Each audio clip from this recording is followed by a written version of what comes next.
नमस्ते। आज हम आपको बताएंगे the art of public speaking के बारे में, जिसमें हमें सीखने को मिलेगा कि कैसे आप पब्लिक स्पीकिंग की कला में माहिर बन सकते हैं। ये किताब हमें यह बताती है कि कैसे आप अपने स्टेज के डर से मुक्त हो सकते हैं और किन तरीकों से आप बहुत सारे लोगों को अपने विचारों से प्रभावित कर सकते हैं। इसके लेखक हैं डेल कार्नेजी, एक अमेरिकी लेखक और लेक्चरर जिन्होंने लोगों को सिखाया कि कैसे वे खुद में सुधार कर सकते हैं, कुछ बेच सकते हैं और बोलने की कला में माहिर बन सकते हैं। आज भी उनकी किताबें लोगों के बीच बहुत प्रशंसा प्राप्त कर रही हैं। 20वीं सदी में भी एक और उदाहरण है जोसेफ बर्ग एसेनवीन, जो अमेरिका के एक एडिटर, लेक्चरर और लेखक थे। उन्होंने दुनिया के सबसे बेहतरीन लिटरेचर की लाइब्रेरी में अपना योगदान दिया था, जिसके लिए वे जाने जाते हैं। तो आइए जानते हैं कि यह किताब आपके लिए क्यों महत्वपूर्ण है। आज के युग में हमें लीडर्स की बहुत आवश्यकता है।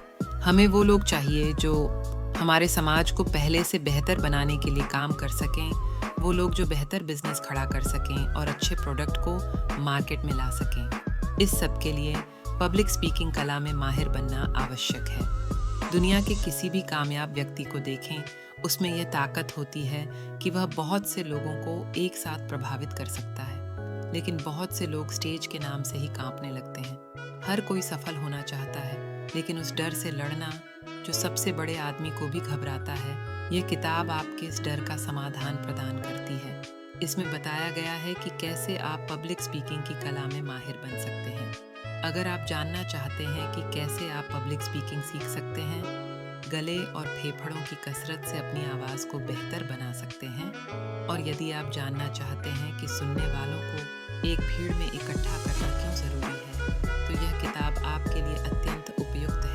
एक बेहतर पब्लिक स्पीकर बनने के लिए आपको खुद के बारे में ना सोचकर अपने टॉपिक के बारे में सोचना होगा। अब हम सभी जानते हैं कि गाड़ी चलाना सीखने के लिए हमें सीधे रास्ते पर जाकर गाड़ी चलाना पड़ता है, किताब पढ़ने से नहीं। ठीक उसी तरह से पब्लिक स्पीकिंग सीखने के लिए आपको लोगों के सामने जाकर बोलना होगा। शुरुआत में आपसे गलतियां ज़रूर होंगी, लेकिन वो सभी के साथ होती हैं और उन्हीं गलतियों से आप बेहतर तरीके से बोलना सीखते हैं। दुनिया के महान पब्लिक स्पीकर्स भी जब पहली बार स्टेज पर गए थे तो उन्हें घबराहट हुई थी। लेकिन पब्लिक स्पीकर बनने का मतलब यह नहीं होता कि आपको डर ही ना लगे। इसका मतलब होता है कि आपको उस डर को काबू करना आना चाहिए। अब आप सोच रहे होंगे कि किस तरह से आप अपने डर से आज़ाद हो सकते हैं। इसके लिए आप 3 तरीके अपना सकते हैं। सबसे पहले तो अपने बारे में सोचना छोड़कर अपने दिए गए टॉपिक के बारे में सोचिए। बहुत से लोग स्टेज पर जाते ही सोचने लगते हैं कि लोग उनके बारे में क्या सोच रहे हैं, या फिर कहीं वे देखने में कुछ खराब तो नहीं लग रहे। आप ये सब ना सोचकर अपने मैसेज पर ध्यान दीजिए जो आप लोगों तक पहुंचाने के लिए आए हैं। इसके बाद अपनी बात को पहले से ही तैयार करके जाइए। बहुत से लोग बिना तैयारी किए स्टेज पर चले जाते हैं और वहां जाकर यह भूल जाते हैं कि उन्हें बोलना क्या था। इस तरह से वे और घबराने लगते हैं। इसलिए हमेशा अपनी स्पीच को याद और प्रैक्टिस करके जाइए। इसके बाद अंत में जब आप बोलने के लिए जाइए तो ये उम्मीद कीजिए कि आप असल में बोलने में कामयाब होंगे। अपनी विनम्रता को बनाए रखिए। अपने डर को बगल में रखकर एक खुले दिमाग के साथ बोलिए। शुरुआत में सभी खराब करते हैं, लेकिन कुछ वक्त तक प्रैक्टिस कर लेने के बाद सभी लोग अच्छा बोलने लगते हैं। गाने सुनते वक्त आपने यह देखा होगा कि उसमें अलग अलग धुन का इस्तेमाल होता है। जरा सोचिए, आपका मनपसंद गाना सुनने में कैसा लगता अगर उसमें सिर्फ एक तरह का धुन बजता और गाने वाला सिर्फ एक टोन में गाया जाता। कोई भी चीज अगर पूरी तरह से सिर्फ एक खूबी को दिखाए तो वो खूबसूरत नहीं लगती। सोचिए, अगर दुनिया सिर्फ एक ही रंग में रंगी होती तो कैसा लगता। आपके आसपास हर जगह सब कुछ सफेद रंग का हो जाए तो कैसा लगेगा। यहाँ पर कहने का मतलब यह है कि बोलते वक्त कभी इस तरह से मत बोलिए कि सुनने वाले को लगे आप रट कर कुछ बोल रहे हैं। अपने टोन को जरूरत के हिसाब से बदलते रहिए और अपने वाक्य के जरूरी हिस्सों पर जोर देकर बोलिए।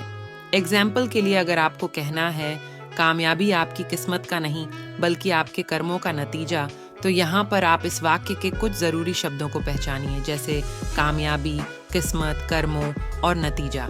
अब आप इन जरूरी शब्दों को थोड़ा सा जोर देकर बोलिए ताकि ये शब्द सुनने में बाकी के शब्दों से अलग लगे। लेकिन जोर देकर बोलने का मतलब ये नहीं है कि आप उसे चिल्लाकर कहें। इसका मतलब है उसे कुछ अलग तरह से कहना ताकि सुनने वाला यह समझ जाए कि वो शब्द वाक्य के जरूरी शब्द है। अगर आप जोर से बोल रहे थे तो उन जरूरी शब्दों को आराम से कहिए। अगर आप आराम से बोल रहे थे तो उन शब्दों को जोर से कहिए, या फिर आप उसे अपने स्टाइल में कुछ अलग तरह से कहने की कोशिश कीजिए ताकि वो बाकी के शब्दों से अलग लगे। अपनी बात के जरूरी हिस्से को अलग तरह से बोलने के 3 तरीके हो सकते हैं। सबसे पहला है अपने स्पिच को बदलना, दूसरा है अपने बोलने की रफ्तार को बदलना और तीसरा है कुछ देर तक रुक कर बोलना। जब हम कुछ मजेदार बात बता रहे होते हैं तो हम तेज बोलते हैं, और जब कुछ खूबसूरत लम्हों की बात करते हैं तो आराम से बोलते हैं। इससे हमारे टोन अलग हो जाते हैं। इसके बाद अगर आप अपनी ज़रूरी बात को बोलने से ठीक पहले या ठीक बाद कुछ देर के लिए रुक जाएंगे तो वह बात बाकी की बातों से अलग लगेगी। या फिर अगर आप अपने वाक्य की शुरुआत तेज़ रफ्तार में बोलते हुए करेंगे और उसके अंत में उसे धीरे बोलेंगे तो वो भी सुनने में अलग लगेगा। इस तरह से आप अपनी स्पीच को आकर्षक बना सकते हैं। अगर आपको हमारा एक्सप्लेनेशन अच्छा लगा हो तो वीडियो को लाइक और शेयर करें, और हमारे YouTube channel under stress Ninja को सब्सक्राइब करना न भूलें। पार्ट 2 के लिए हमारे साथ बने रहिए। तब तक के लिए धन्यवाद।